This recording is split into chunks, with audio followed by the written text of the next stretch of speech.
Stingless bees pollinate the majority of the Amazon rainforests. They pollinate over 80% of Amazonian flora. One that had literally entered into my nose and pulled a hair from inside. This is an episode about stingless bees. Please listen to mommy. Please subscribe. Alright, let's go. 1, 2, 3 meses después, 4, 5, 6, yeah, yeah, yeah, yeah. 7, 8, 9, tú me estás gustando más. 10, 11 meses, estamos locos de verdad. 12 meses y quiero más. 12 meses y quiero más. 12 meses, ven pa' acá, quedamos para más. Quedamos para más.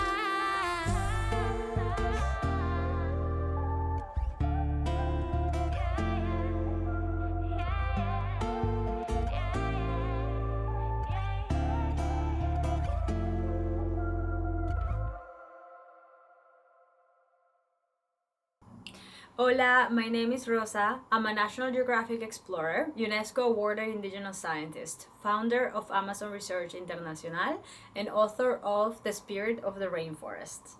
And welcome to my home. This is the only place on the internet where I will share raw, unfiltered opinions on our modern scientific world and the traditional knowledge of our ancestors. So come explore with me. Para más, quedamos para más.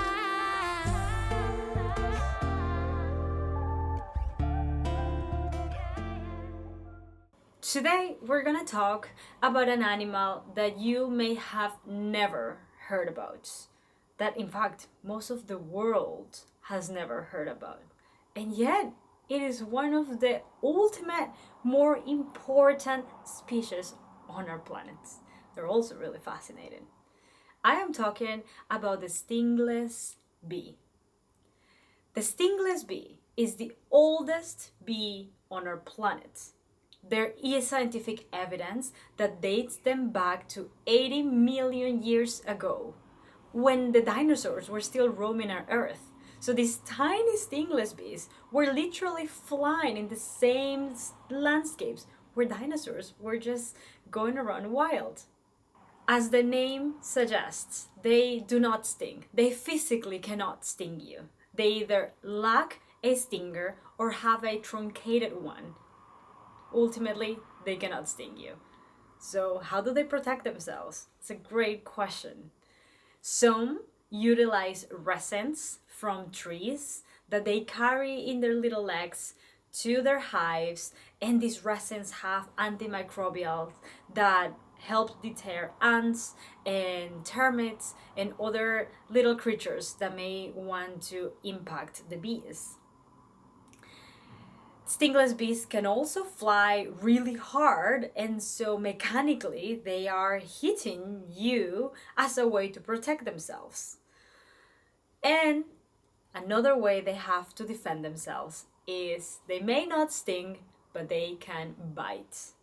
Now, there are some species that are really tiny, so their bites are really cannot be felt. It feels like a tickle. There are others that are as big as the largest bumblebee you may have seen.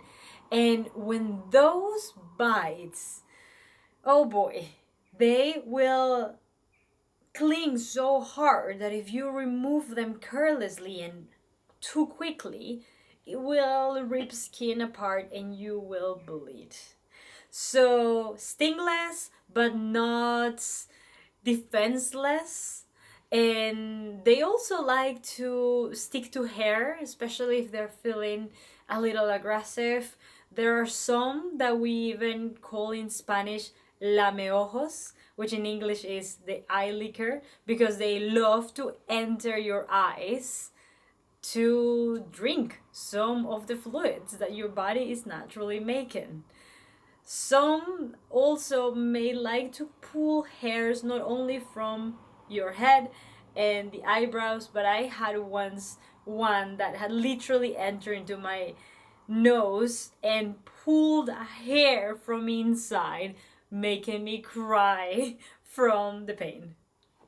Stingless bees pollinate the majority of the Amazon rainforests.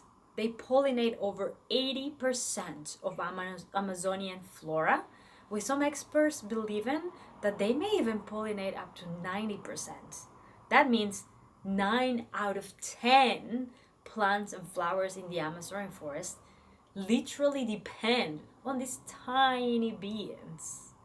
And some of the flora that they pollinate are some that are beloved by everyone, including you, like coffee, avocado, cacao, where we get chocolate from, blueberries, amongst many others. So stingless bees are so important not just for the Amazon rainforest, but for everyone worldwide, including the amazing foods that we get to enjoy every day on our tables. Some of the earliest records I have found about stingless bees date back to the early 1500s, where Europeans came to South America and they described incredible wildlife. Roaring jaguars that sounded like thunder, and incredible anacondas, the length that they had never seen before, and these tiny bees that were so angelical and peaceful that people even lived with these bees inside their homes. And they even named them Las Angelitas, the little angels, alluding to their very peaceful nature. And that is true to this date. There are some kind of stingless bees that hold such a special place in people's hearts across the Amazon rainforest that some families literally live with the bees. The bees like to nest in the wood in their ceilings or in their walls or in their kitchens. I have even found some of them having made their little nest below the floor right outside people's homes. Why have we never heard about stingless bees, the oldest bees on our planet? I think there are many explanations. One of them is that they make less amount of honey. So in terms of production, a lot of the world has given all the attention to honeybees, the stinging kind that most of you are familiarized with. The honey that we consume in the supermarkets, in the restaurants, are from honeybees. And I think one of the reasons why we've never heard about stingless bees is because they cannot really compare in terms of the quantity of honey that they make. So maybe monetarily, it was never really so interesting, perhaps, for companies to explore. Another reason too is when Europeans came to South America in the 1500s, they ended up bringing honeybees, the stinging kind, because it was part of the Catholicism rituals to make candles with the wax from honeybees, because it was believed that that showed the path towards enlightenment. And so when the honeybees were brought into South America, bees do not know borders, and they just happen to adapt really quickly to the tropical rainforest conditions. And because those bees can sting, then they also have this place stingless bees, with their population slowly dropping over time. We have about 600 unique species of stingless bees on our planet right now, that we know of, that we have documented, because within our expeditions alone, we are convinced we have come across completely new species that hopefully we'll be able to tell you more about soon. If you follow the equator line on our planet, you find stingless bees from Mexico, Costa Rica, the jungles of Australia, Africa, Asia, and of course the Amazon rainforests. In the Amazon rainforest, we have almost half of the world's number of species of stingless bees, making it a hotspot of biodiversity for these beautiful creatures. Some of the other earliest written records about stingless bees are found in Mexico, in the Mayan histories, where we have learned that some of the highest leaderships were buried with stingless bee honey as an offering, as a way to carry love beyond the human world. And so stingless bees and their products have had a long association with indigenous cultures across time. So how I came to learn about stingless bees? I came to them through their delicious honey. Stingless bee honey is considered so medicinal that some people even refer to it as a liquid miracle. I learned early on that indigenous communities across the Amazon were using stingless bee honey to treat a variety of illnesses, from upper respiratory infections, throats, flu, colds, pneumonia, to things like infertility, eye cataracts, wounds, burns, stomach issues, inflammation. Such a wide range of illnesses that people were strongly claiming that they were helping improve with stingless bee honey, either alone or in combination with other medicinal plants. This really blew my mind. This tiny creature that is responsible not only for some of the most important crops in our planet, but also to give life to one of the most important ecosystems on our planet, the Amazon forest, also makes such a delicious and medicinal important honey. Something that really fascinates me about stingless bees is what they represent in the relationship that we humans have with the natural worlds. Stingless bees are central to many indigenous cultures and even social fabrics across the Amazon.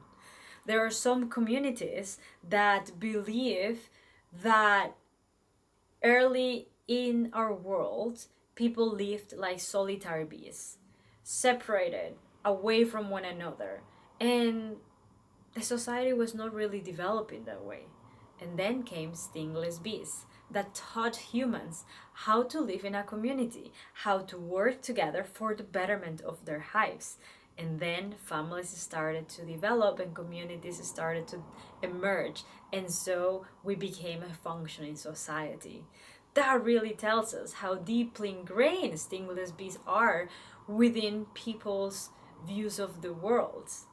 Even some families inspiring and telling their children to be like the stingless bees, to work as a team for the betterment of the hive. There are some other indigenous cultures, such as the Ashaninka, the largest indigenous group in Peru, that believes stingless bees used to be some of our early human ancestors.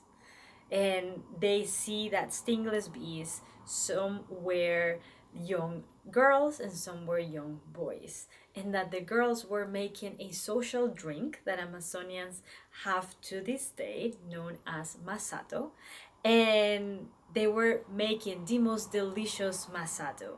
And when those young girls were turned into stingless bees, they became the bees that make the most delicious and medicinal honeys.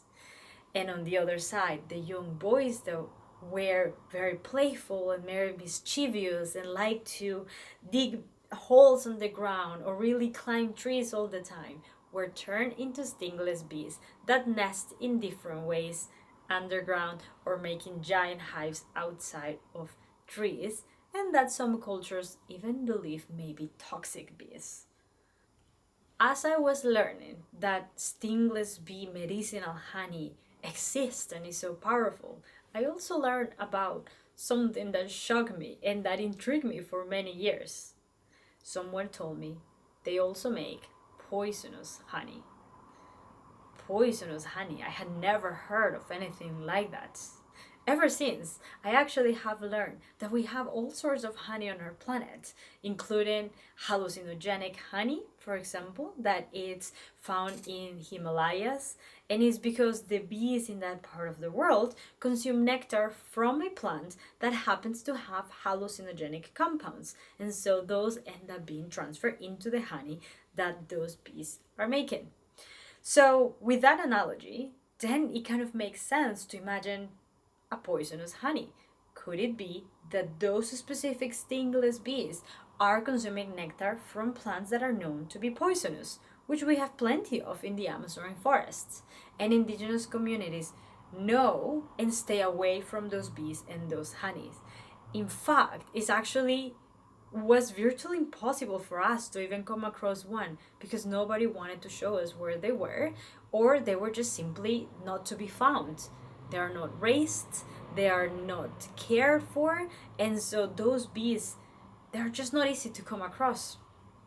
And I was fascinated because we have so many medicines in our modern times that have either been inspired on or literally derived from poisonous compounds in our natural world. So I really wanted to get my hands on and explore this farther.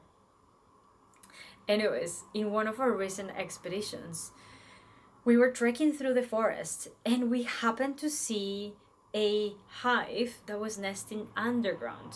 We saw a little entry to that hive and saw some bees there, which is why we thought there would be a hive underground. And our indigenous colleague said, that one, the Shetanti, that is a toxic bee.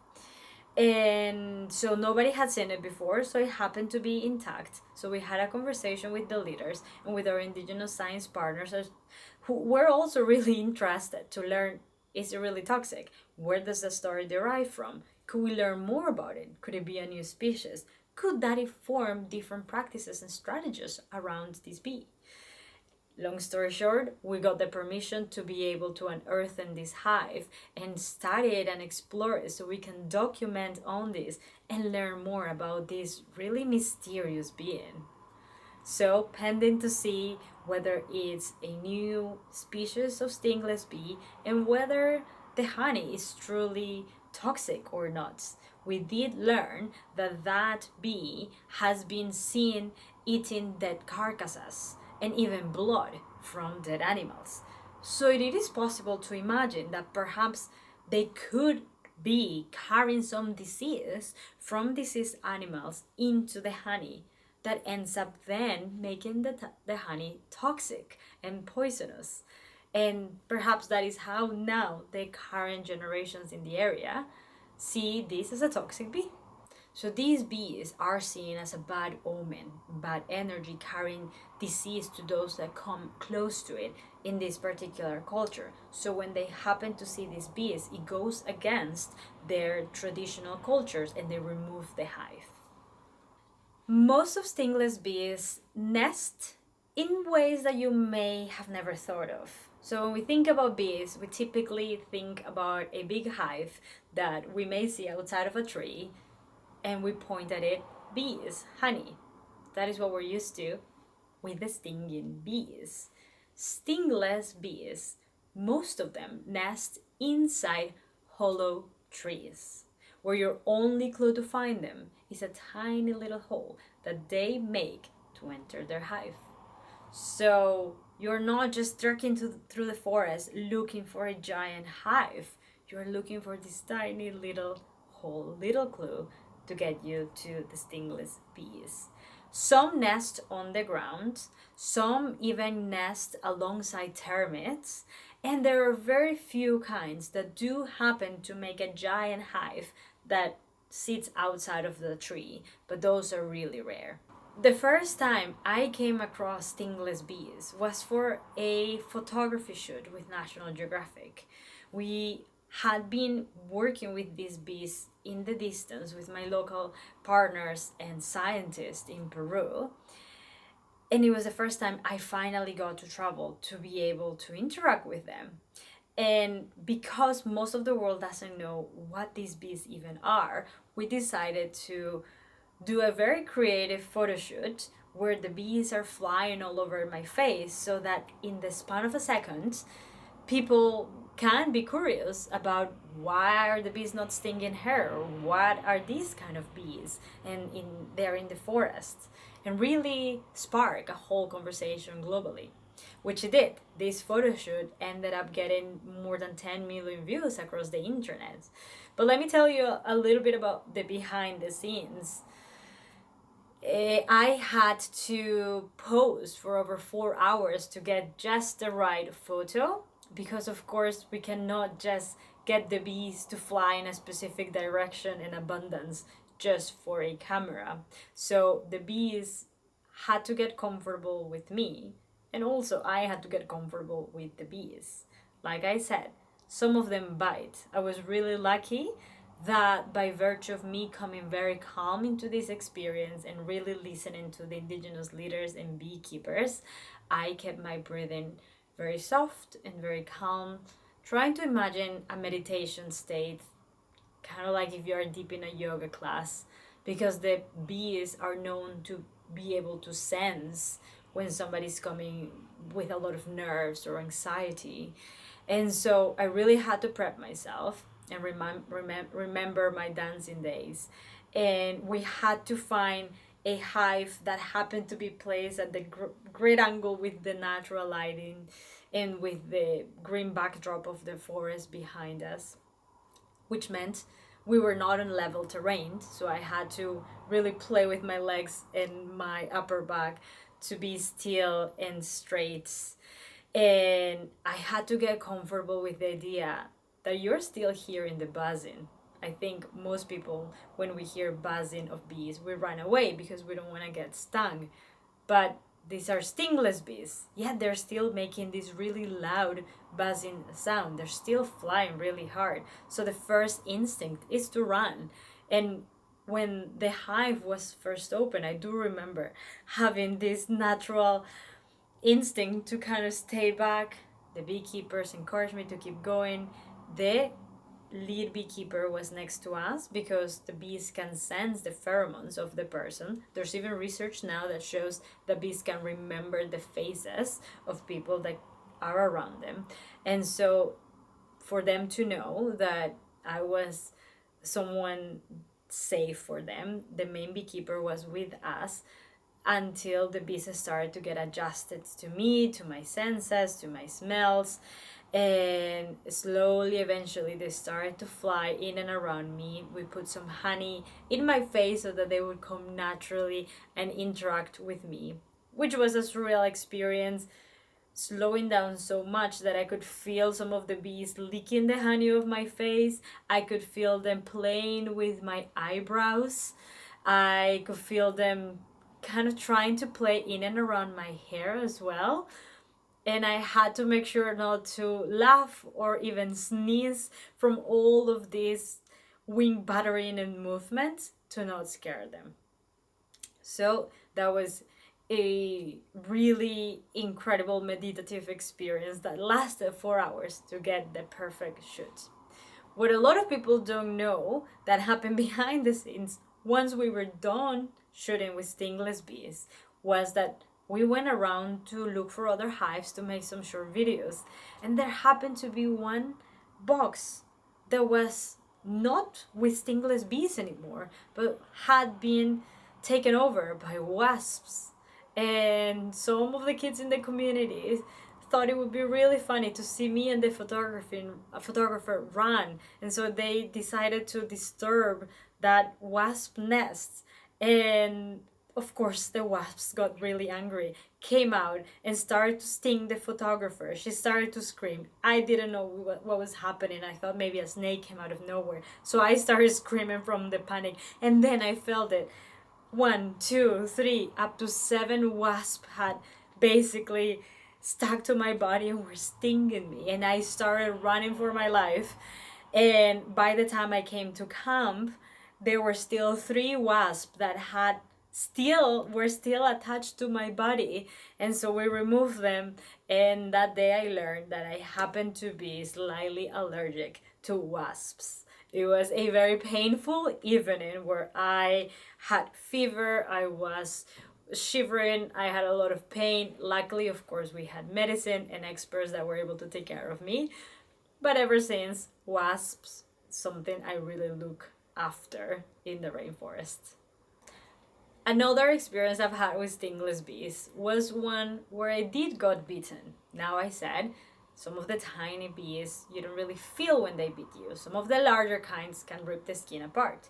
Well, there are some medium sizes that if multiple of them are biting you, you will feel it. It feels like a pinch, and it's not nice.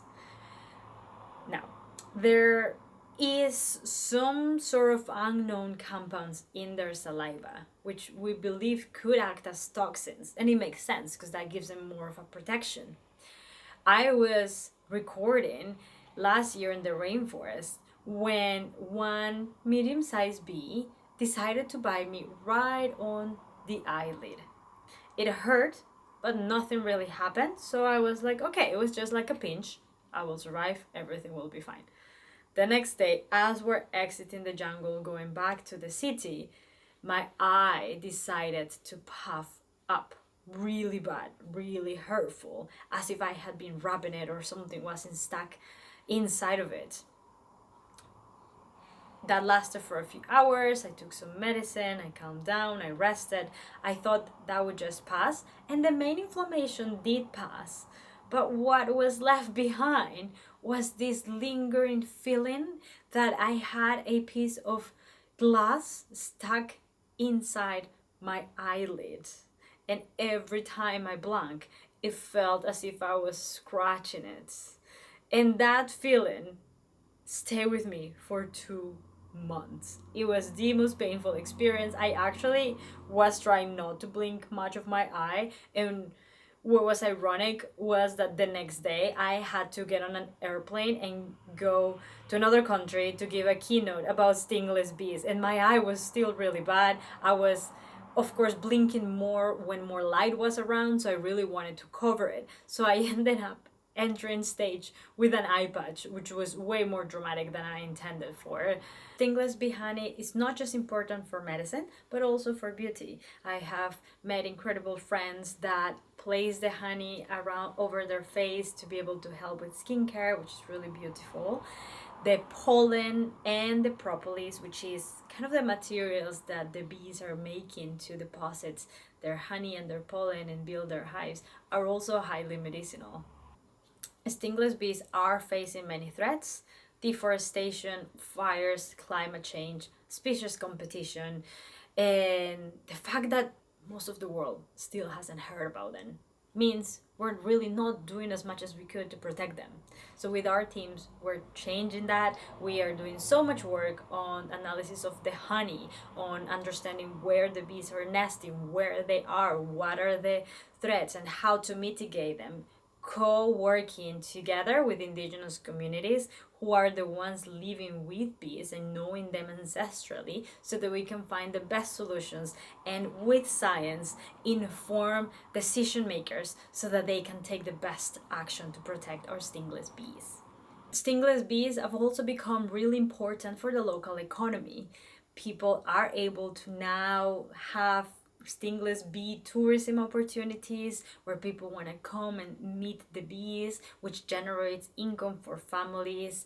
They are able to now start selling their products, honey, pollen, and propolis, which is allowing some families to now only live based on stingless bees. And what is beautiful is that honeybees, the stinging kind, they can travel 1 or even 2 kilometers to find flowers and their food. Stingless bees cannot. They need to have a healthy flora right next to them, because some of them can only even travel 20 meters. So if you do not keep a healthy, happy, thriving rainforest around, you simply don't have stingless bees. So all of this positive economy is actually helping to regenerate not just the bee population, but the rainforest itself, serving as a positive incentive to regenerate our jungle, to keep alive one of the most important ecosystems on our planet, and to boost the population of this important pollinator that we all severely need. So would you be interested in trying stingless bee honey, or even dare to pose with stingless bees on your face? What other questions come to mind with this story? Let me know in the comments below, because I will be making a video answer everyone's questions. And stay tuned for our next conversation.